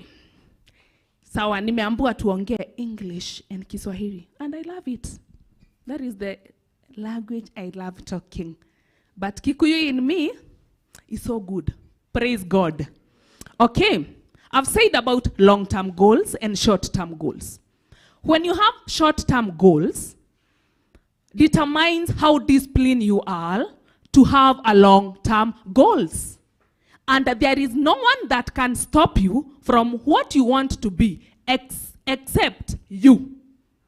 Because you have power more than you know it. You have power. We say that I am a child of God. God has everything. And God gave us power and authority. And now what happens? When you don't exercise the power that God has given you, the enemy, now the Satan, uses his power to cheat you. Because God has given you power and authority. But you are not discovering the power that God has given you. Now the enemy looks at you and he's like, huyu hajijui. So juu haujijui, anatumia nguvu zake kukudanganya through peer pressure. Kukudanganya through drugs. Kukudanganya through sex. Another thing, kukudanganya through sexuality. Because you don't know who you are. But the moment you know who you are, nothing and no one can stop you. Because God created you to be something. And are you preparing yourself to be what God created you to be? Are you? Wenye wamesema yeye tujipigie makofi. Kila mtu. Challenges are there. I'm not here to tell you that challenges won't be there. They will be there. But when you know who you are, you will face the challenges, believing in God, believing in yourself, and you will be able to do what God created you to be. And let me tell you something. When you believe in yourself, or you believe in what God called you to do, Shetani atajaribu kukukimbiza, because the work of the enemy is to kill, to steal, and to destroy. That is his work. So hakuna wakati atafika a change. That is his work. That is what the Bible says. But you are a child of God. You are more powerful than a thief. You are more powerful than a destroyer. And the devil knows that. You are powerful. But because his work is to destroy, he uses your friends to destroy you. Wanakuambia, twende bash. Hizo machacho unashanga ukienda. Na unaona enyewe nafaa kwenda bash. Juu hujijui. But ukijijua utamwambia bash ni poa, but mimi naenda church. Because these things are happening, but know who you are. Hapo naongelesha watoto wa age form 1, form 2 hapo. Wenye hawajajijua vizuri, hao wakubwa nitakuja kwenu. Na pia tutaongea na nyinyi kesho about relationships. Sawa sawa? Kesho afternoon about relationships. Hiyo unajua unaona uguzi hapo kwa relationship ni kesho, sio leo. Sawa sawa? Najua watu watauliza, is it bad to have a boyfriend? Hiyo ndio question yenye mimi napatanga sana nikiongelesha youths. Nitakwambia yes, it is bad. Ona venye mmeniangalia, now I have your attention. Tuendelee. It is bad. Okay. That is for tomorrow. Jane, we are here today. Time management. I've said, the enemy has no power that ati akona nguvu mingi kukuliko. Ni vile tu wewe hujadiscover. Because when God was creating, he said, let's create man with our own image. God's image. God's image. That is what he said. And you find that God alikuwa anajua ametupea nguvu na mamlaka. Na kuna watu wengi wenye wako president, wenye wako MPs, wenye wako governors, hao pia walizaliwa kama sisi. Wengine hata walitoka ghetto. Wengine hata tunasikianga story ya president wetu kwenye ametoka. But hiyo haikumzuia Kenya alitaka kukua. But before akuwe president, si alikuwa MP, farmer and vitu zingine hapo. That is what I'm saying about long-term and short-term goals. Before you reach your long-term goals, there are goals that things that you can do, which are short-term. But hizo goals zinakusaidia, one, kukaa in a positive way. Usiji-expose kwa enemy. Because the empty mind, the enemy ndiye anakuattack. If you're very empty, hakuna kitu unafanya, uko tu we ni kuwatch movie, ndio utapata movie ya pornographic itakujia hapo. Movie ya watu wakona gayism and lesbianism itakujia hapo. Because you have nothing to do. And na utataka kuona. Because haujijui. But the moment you know, me, these things I don't watch. You can switch off and say, no. Afadhali ni watch movie ya Yesu ama movie inanifundisha for 10 times more than ni watch hii video. Because you know who you are. Na ndio maana as much as you are managing time, nataka leo tujijue. Tell your neighbor tujijue. Ukiona mtu akuongeleshi inue mkono tu. Tumchange. Tujijue. Ile kitu mzuri kujijua ukiwa mtoto mdogo ama ukiwa at young age. No one will come and confuse you. No one will confuse you because you know who you are. I've said you can serve in the house of God, but at the same time, you want to be a doctor, you want to be a teacher, you want to be a singer, but you can serve in the house of God. You can help your parent. You can start a business to make money, but you know what you want to be. If you want to be a pastor, you don't have to sit down. Mimi ndakuwa mchungaji. And you're there sitting each and every time. Mchungaji si anafaa kukula? Ama hafai? Tuongea pole pole tusisikize. Pastor Rusi asisikie. Si mchungaji anafaa kukula? Wewe mko na shamba, Mungu amewabariki, mko na shamba kubwa sasa kunanyesha. Uwezi panda hata sukuma. Me want to be a pastor. It's good to be a pastor, but you have to do something else with your hands. Yes, you can help your parent. Kuspin chapo, wanapika chapo ya kuuza. I miss pikangi chapo. No, you can. And the moment you're helping them, you are staying away from peer pressure. You are doing something useful with your life. But don't be idle. Ati shule imefungwa, wewe unapanga kwenye unaenda. Please know who you are. Napanga vitu positive. Before utafute kazi, tafuta kazi. Kazi ni mzuri. But kama hauna kazi, you can volunteer. You can volunteer. Wengine umemaliza shule, umefanya journalism, or umefanya something, na unagoja kazi na hakuna kazi. But wale watu unatembea na wao ni wale hata hawajui kenye umefanya. Unawaambia, mimi nimefanya journalism. Journalism kupiga picha. Because hawaelewi. Wewe ndio mnachukua 10 minutes ukiwasikiza. But unaweza tembea na wale watu wanajua kenye umesomea. Watu you can encourage each other. Unaweza enda kuvolunteer somewhere. Na utapata the more una volunteer, the more utakuwa close na goal yako. So you can manage your time. You can say no. No is an answer. Watu wanasemanga no, it's not an answer. No is an answer. When you know who you are, saying no, it's not a big deal. You can say no to early sex because you know who you are and you'll manage your time. You can say no to peer pressure. You can say no to masturbation. You can say no to kukamwizi. No, it's an answer. There is topic nataka kuileta tu hapo katikati kwa time management. Na nimesema if you don't use the strength that God has given you, the enemy will use his strength to destroy you.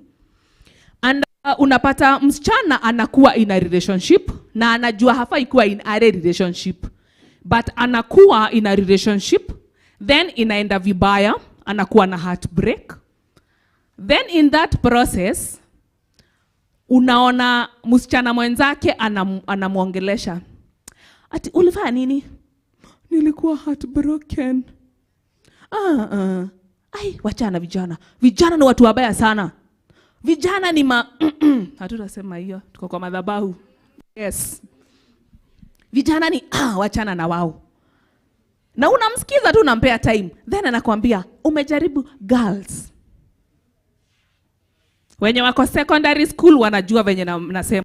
Naongea ukweli ama uongo? Yes. You know what I mean. Anaanza kukuingiza box, mpaka unaanza kujiona, me don't do boys. Na unasema tu vizuri na wewe ni wa church. I don't do boys. What do you do? You are not even supposed to do. You are not. Age ya kudu haijafika. So you are not supposed even to do. Whether ni girls, you are not. Umeweka mawazo yako kwa the wrong things. So ukisema you don't do girls, you don't do boys, unaanza kuvutiwa. Unaanza kujita, mimi ni rainbow. Let me tell you, that thing is spiritual. And I thank God mama aliongea story hiyo kitu. It's very spiritual. And utaanza, I don't do girls with your tongue. And the Bible says our tongue has power. So utaanza ku-attract girls. Ama utafika pahali uanze kusema, aki Mungu sipatangi chali. Ni wewe uliconfess ukiwa secondary school. And that spirit followed you. But you did it so innocently because haukujijua. But I'm not here to condemn you. Because God is very faithful. And the Bible says there is no condemnation for those who believe in God. And you believe in God. But please don't confess you don't do girls. Utamaliza shule, utaka, unatafuta huyo chali, upati? Because anakuangalia anaona chali wenzake. Yeah. Anaona Kenothia na wewe ni Kamau na wewe Wangoi. Yeah, you confessed. So please, as early age, don't confess bad things, especially negative things. Because you can't speak negative and expect positive fruits. Ama unaweza panda mahindi utoe maharagwe? Unaweza? No. Ukipanda mahindi, utavuna mahindi. So please, hata ukiona hiyo group, you don't hate them. But if your friends kila saa wanasema we do girls, please keep off. Because wataiweka kwa mind yako, utaanza kuthink girls, utaanza kudream. Usemange mimi hata God aliniongelesha, ni dream na girl. Huo ni God. No. Was he God? That is spirit. It's a spiritual thing. So you have to be very careful. Sawa sawa? Hiyo nimesema ninaiongeza hapo na nimemaliza hivyo. Another thing about, now I've spoken to girls, about men. It is good to know there is time for everything. Wewe ni mwanaume na unaserve kwa nyumba ya Mungu ama umekuwa youth na miaka yako sasa inafika. This is the time now you feel, me I need to get married.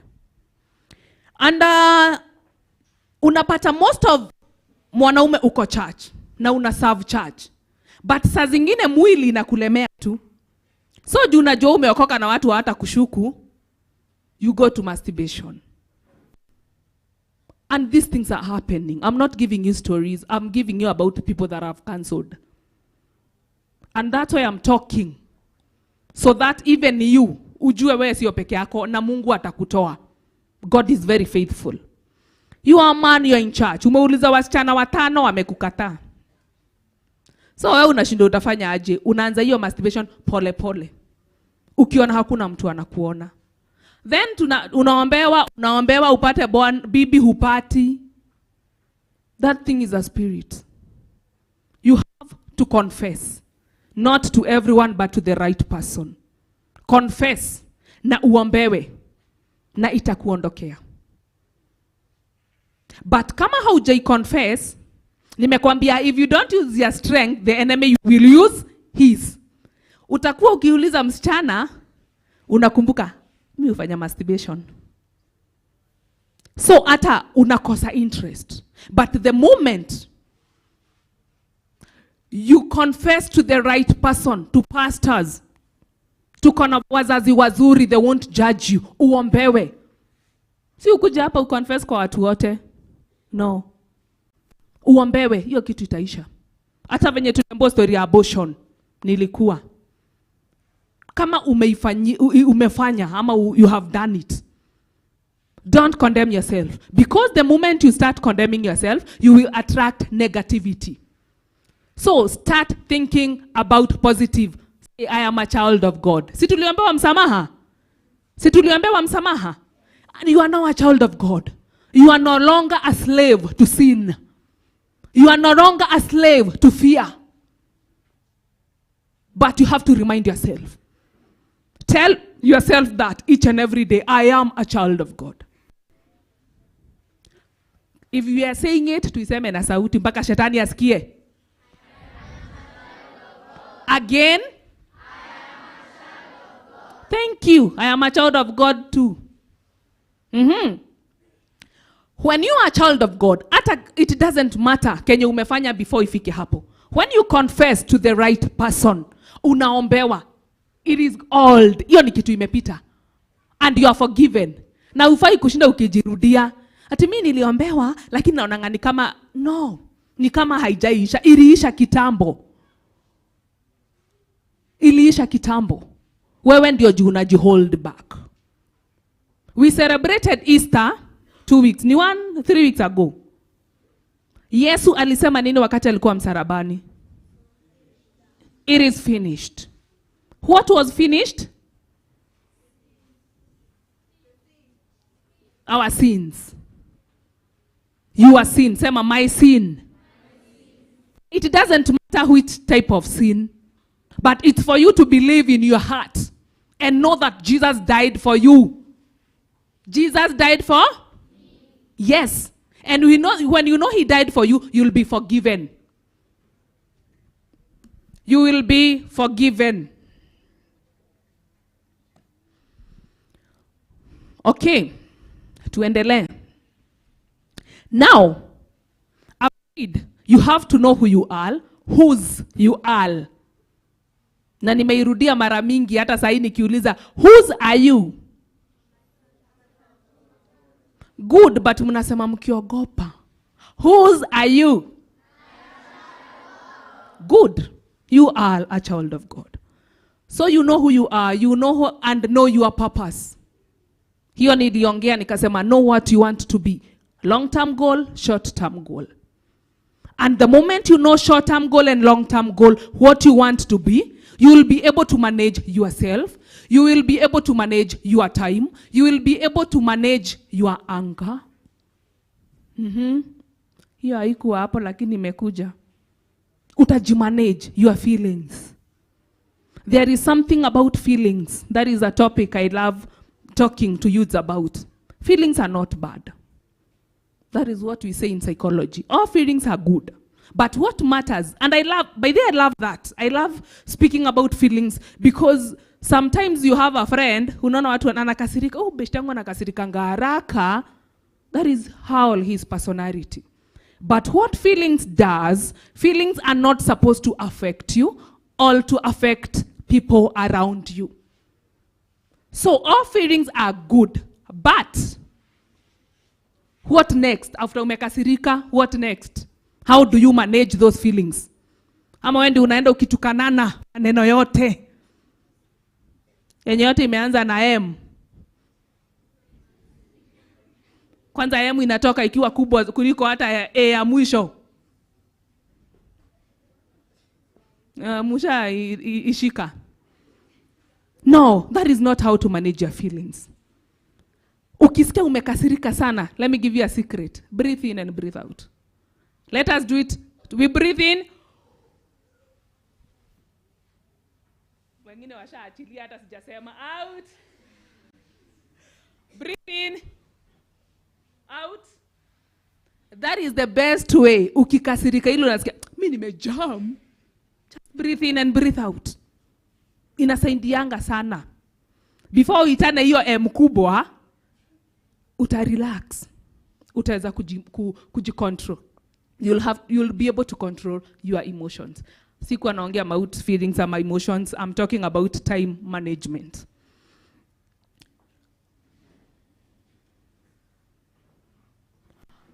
Okay. I've said you can't think positive. You can't think negative. You can't confess negative and expect positive results. What do you confess? How do you talk? After umejua ni mtoto wa Mungu, umejua mimi nataka kuwa hii, long term goal and short term goal, I need to manage my time. You are able to manage your time. What do you talk about? If you are not married and all of your friends mkipatana mnaongea story ya sex, what will happen at night? What will happen at night? Uta dream. Because what you talk about, it is who you will become. Even in future. Ukianza kuongea positive about yourself. Mimi nitaenda majuu. You start now telling your friends, unajua mimi nitaenda majuu. Na utaenda. Yeah. Amen. Thank you to that. Utaenda, but it doesn't matter ni miaka ngapi utaenda. Na utaenda kufanya mabombaya. Utaenda hata kupreach, kutembea, kufanya kazi, vacation. Yeah, unasikia hapa kwa amen, hiyo mpaka amen zinaongezeka. But you start confessing now.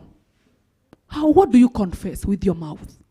As a very young age, what do you confess? You confess defeat. Or do you confess winning? You have to confess winning, positive things. Hata shule, hata kama ni wewe unashikanga mkia huko. Unashikilia wengine wasianguke. Unawashikilia tukaeni tu hapo niko hapa, mwezi anguka. I'm here. You can be somebody. Wewe sio mjinga, ni mwalimu anaulizanga ile maswali hujasomea. Si ni hivyo? Wewe si mjinga, ni maswali zilikuja zenye wewe hujasomea. Lakini sasa uanze kusomea sana. Hatutaki, but I believe hatuna watu wa kutushikilia, si ndio? So, what do you confess with your mouth? What do you talk about? All you talk about, mimi sizi msichana wa hiyo church. Alafu msichana ni kama anakuja. Na unaona huyu mimi ninamtaka, but ulisema aje? Sizi msichana wa hiyo church. Sasa kuna msichana amekuja ni wa hiyo church. Na unamtaka atakukubali? Ni wa hiyo church na wewe ulisema utaki msichana wa hiyo church. So nani anafunga mwingine? Ni wewe unajifunga with your mouth. Mimi vijana wameokoka, mimi si watakangi na umeokoka. Mimi sitaka vijana wa church. Si wa romantic, ulijulia wapi? How did you know? Na wewe umeokoka. Please don't confess negative things because zitakufuata. Zitakufuata. Another thing, which kind of friends do you entertain? Hizo zote ninawaambia because zitakufanya usiweze kumanage your time. Zitakufanya usiweze kumanage yourself. What kind of friends do you associate yourself with? Ni marafiki wa aina gani unatembea na wao? Ama hata uwezi waambia uko church. Wasikuchekele. Sasa unaweza niko kwa shosho yangu. Na uko seminar. Unafanya nini kwa shosho yako? Nilitumwa na mam. So akuone kwa Theophilus TV. Ukiimba amenitendea. Na sasa uko kwa shosho yako. And they are like, kwani shosho yenu siku hizi ako na church? So, who are your friends? Is it people that huwezi waambia uko church? Ati huwezi waambia unaomba? Paka ukipewa chakula ndio anataka kuambia chakula. Anakuuliza, kwani wewe ni mkadho? Juu umefanya haraka. You want to do the right thing and you feel you are doing the right thing, but people when you wana surround, they are making you not to do the right thing. Marafiki zako wanaweza sema umeokoka. Wanaweza kukutolea ushuhuda waseme this girl is saved. Because show me your friends and I will tell you who you are. Uwezi kuwa na marafiki kila saa mkimitu wanaongea venye bash ilikuwa, venye ile pombe siku hizi wanakunywa, venye ile movie na trend. Wewe uko tu hapo, hebu ongea mo, ati ni movie gani? Inaongea kuhusu. But wewe uwezi waambia kenye mmeongeleshwa seminar.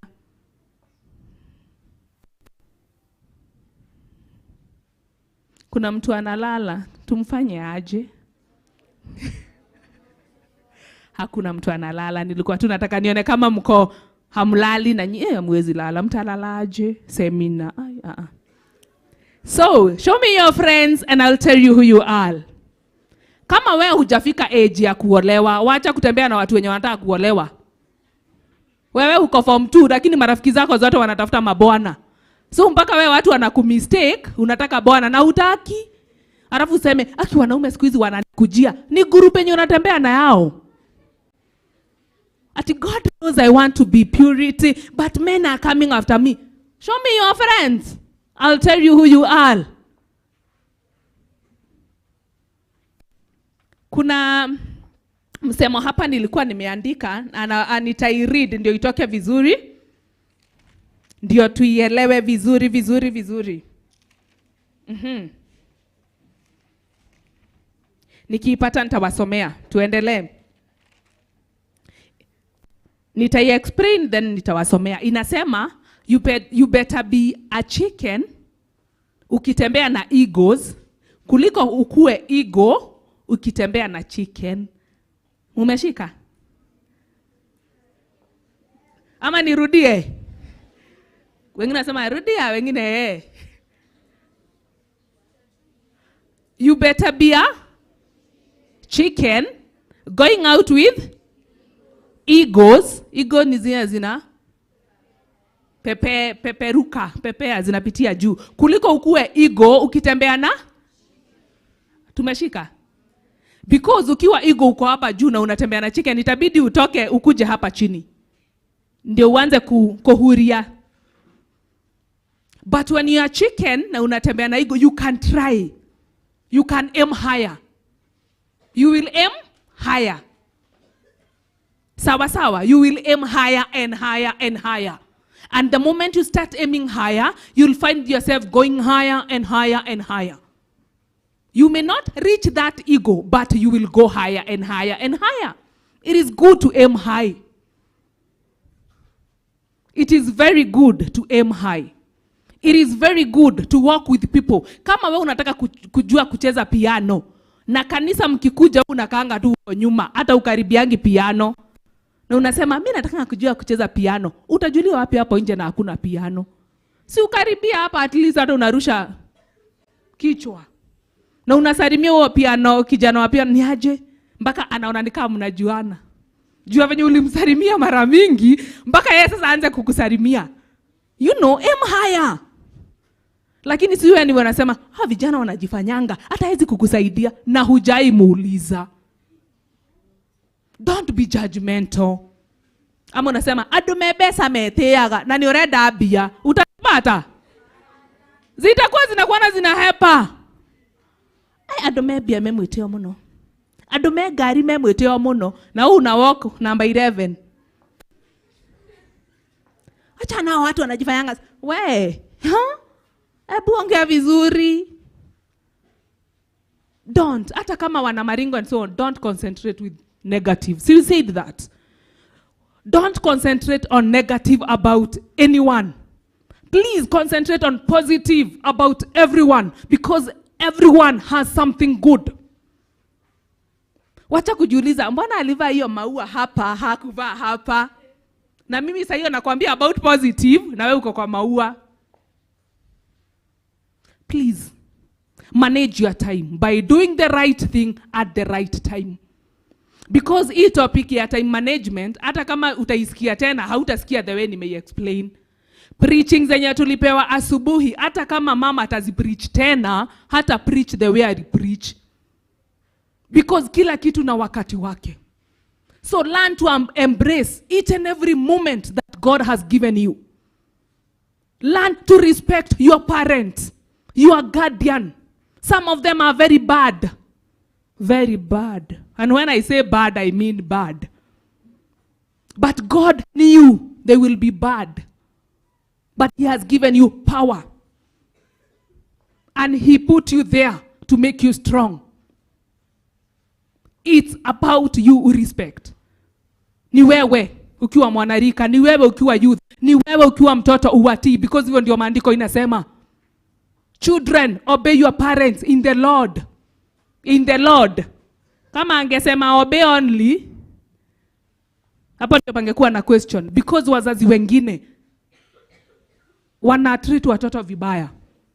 They don't understand you. They hate you. They talk all manner of things. But when you know that you are a child of God, no matter what even your guardian or parent say, you will think positive about yourself because you are a child of God. And you are powerful more than you know it. God has given you power and authority more than you know it. Learn to exercise it. Niliwaambia story ya Jane. Nikamwambia story Jane hakuwa anajua place atakuwa counselor. Me, I wanted to be a musician. Kama Queen Jane. Yeah, me hata siku anajua kuna gospel na kuna secular. So nikiwa mdogo hizo nilikuwa tu naimba zote. Zote. So ukisikia pahali panatajwa hakuna Mungu, ndio unasema hiyo sio ya Mungu. Yeah. Because unasikiza radio. Kwa church tunaimba vizuri za church, we sing, hizo najua ni za God. Sasa tukikuja huku mimi nitaimba zote za Queen Jane. Kwanza si anaitwa kama mimi. But the moment ni realize, no. This is not what I was called to be. I knew there is something more. I heard someone speaking like the way I'm speaking today. Haujachelewa. Kuna ile kitu unatakanga kuwa. Time haijakuchelewesha. If you are believing God for marriage, haujachelewa. No, what do you want? What type of a woman or a man do you want God to give you? Na usikuwe ni wako umejiandikia kwa mind, umejicholea kama mtu kako, akuwe na mguu refu, akuwe na mkono fupi, akuwe na kichwa kubwa.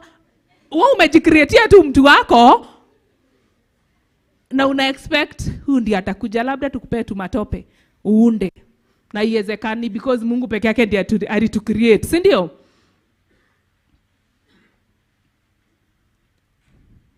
So, if you are believing God for you to get married, or if you are believing God, miaka yako unaona ni kama umechelewa, hujachelewa. You are not late. Because the moment utaanza kuona ni kama umechelewa, you'll go for anything. Then utasemanga mimi niliomba God, hakunisikia. God alikusikia vizuri sana. God hears.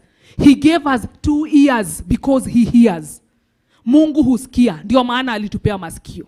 And the moment you talk to him, and the moment you start being positive, the moment you start respecting everyone, because huwezi kuwa hakuna mtu unasikizana na yeye na una God akupee mtu. Huyo mtu utapata through hao watu mko na church moja. Mnajua hivyo? Watu wengi wanapatananga through a mutual friend. But who are your friends? If your friends are saved, utapata mtu mwenye ameokoka. But kama mabeshte zako wote ni watu wakamunywe, so Utapata mtu hiyo mnaijua. Yeah. So, show me your friends. Continue believing God. You are in the right place. You are in the right place. Na usikubali miaka ikukimbize ikwambie ati umechelewa. But know what you want. If you want mango, know you want mango. If you want apple, know you want apple. And God is very faithful. He will provide. He has provided. Na ni vizuri ukiwa msichana ukijijua. Na uache kusema mimi nataka mtu akona pesa. Pesa ni poa lakini zinaishanga. Angalia beyond pesa. But hiyo ni topic ya kesho, so imeishia hapo. Turudi kwa time management. Hiyo ni ya kesho, hiyo ni ya relationships. So, wewe kama unajua mtu ako in a relationship ama wewe uko in a relationship, kuja nao marafiki zako wenye wanataka they are believing God for someone. Kuja na wao kesho. Watoto wetu kama wako kwa class ingine. That one will talk tomorrow. Ni sawa? Yes, that is about relationship. We will talk tomorrow. But know your friends. Show me your friends, I'll tell you who you are. So, nikimalizia. Nitamalizia na kusema hivi. God has given you power more than you know it. You are powerful more than you know it. You can be anything you want to be. But the only person that can stop you is you. The only person that can distract you to be what you want to be is you. If you don't know what you want to be, it's not too late. Haujachelewa. Na kuna watu wanasemanga nataka kuwa makanika, wanaona kama makanika si kazi, ni kazi and it's paying. Kuna watu wanasema mimi nataka kupika lakini naonanga ni kama hiyo si kazi. Hiyo ni kazi. You can be a chef. You can be a driver, international driver. You can be a beautician. There is so many things that you can be. Hata kama hukupita mtihani, unasema mimi nilianguka. Yes, ulianguka mtihani, si wewe. Ni nini ulianguka? Hukuanguka wewe, ulianguka mtihani. Yes. Learn to differentiate yourself from failures. Just because ulikataliwa na mtu mmoja. Mimi sinanga bahati na hizi mambo. Utakosa bahati, my friend. So please, be positive always from a younger age. Hata kama wewe ni kijana, naona kijana age ya kijana wangu. Know what you want to be. And stick with it. Stick with it because God has given you power and authority and you will be. Maybe wale watu wanakusurround hawa understand, but God put that thing in you because he knows you can be that. And that does not mean that you can't serve in the house of God. You will serve as a doctor. A surgeon. Unafanyia watu operation. Na unakuja hapa unagongesha kigosho ile ujaiona. It is possible. Is it possible? Is it? Is it possible for you to be a governor and at the same time uko hapa unacheza piano? It is possible. It is in the mind. Our mind ndio zinatuonyesha hatuwezi, but we can. You can manage your time. You can manage yourself. And you will. In Jesus' name. In Jesus' name. In Jesus' name. Good. Mbarikiwe sana. Thank you.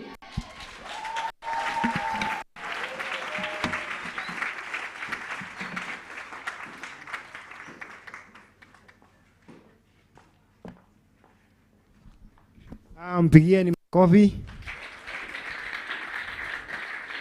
We'll call one participant. Mmoja akuje. Wale walikuwa nasikiza, especially the seniors. Wacha niite yule our gent, our seniors. Akuje a move vote of thanks to our presenter. Ako wapi? Yule tulichagua asimamie. Nisema utakuwa na kazi mingi sana. Karibu, karibu. Mpigeni makofi wakati anakuja. Patia microphone wakati anakuja. Mike.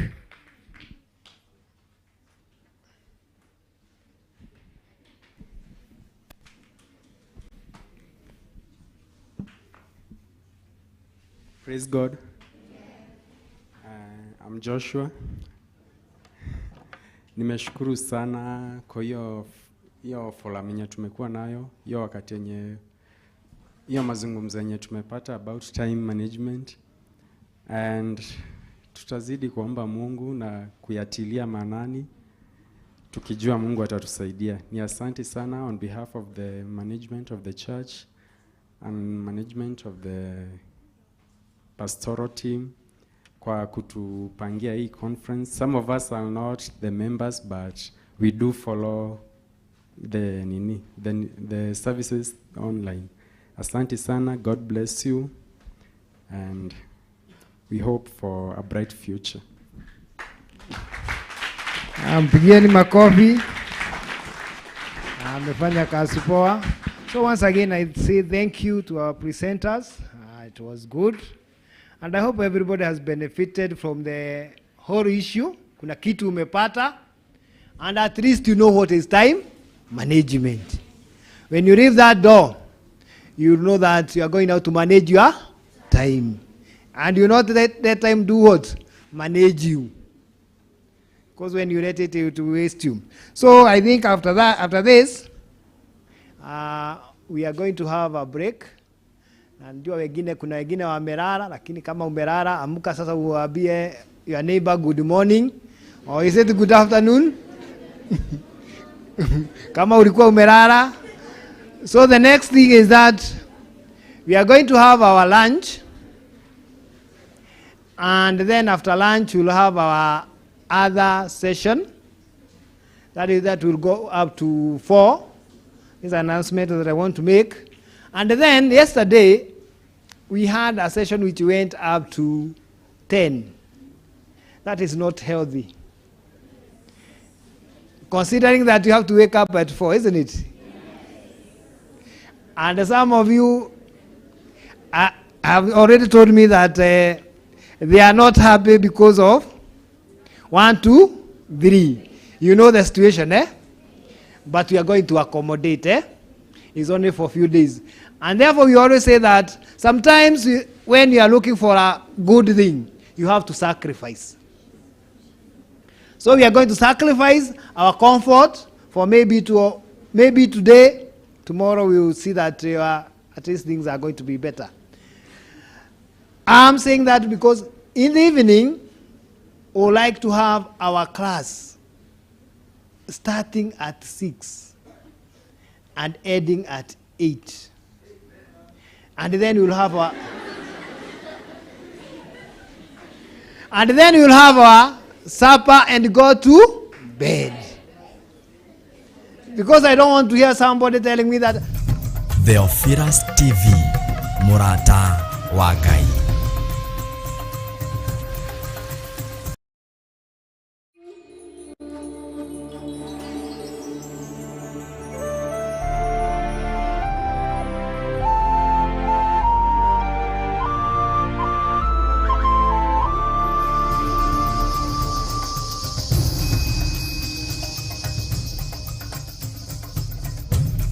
Theophilus TV, Murata Wagai.